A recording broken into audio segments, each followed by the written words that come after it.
بسم الله الرحمن الرحيم. إنا لله وإنا إليه راجعون. السلام عليكم ورحمة الله وبركاته.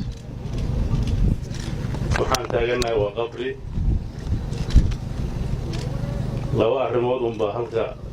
munaasab ka ah inaan u duceyno jenaraal cabdullaahi in ilaahay subxaanahu wa tacaala uu qabrigiisa u nuuriyo dembigiisa dhaafo jannadii fardowsan uu geeyo annagana inay cibro noogu noqoto ilaahay uu noogu dembi dhaafo xaadiridaan aan soo xaadirnay waxaan ilaahay subxaanahu wa tacaala u rajaynaynaa in uu maanta jamacan faraha badan isu yimid uu ugu naxariistay salaadii janaasa iyo ducadii loo sameeyey eheladii iyo qaraabadii uu ka geeriyoodayna waxaan si gaara ugu tacsiyeynaynaa in uu ilaahay sabr iyo iimaan ka wasiiyo wuxuu ahaa halgamaa wax badan ka soo qabtay dadka soomaaliyeed iyo puntland taariikhdu way xusi doontaa annaguna waan xasuusnaan doonnaa haddii ilaahay idan ka dhigo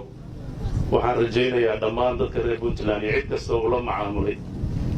oo ay wax kala gaareen inay cafiso waxaan insha allah rajaynaynaa ciddii wax gaara u haysatana inay dowladda puntland ay la soo xiriiraan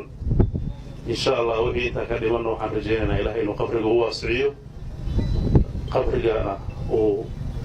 naxariis ku siiyo jannadana uu naxariis ku siiyo. Wassalaamu calaykum waraxmatullahi wabarakatuh.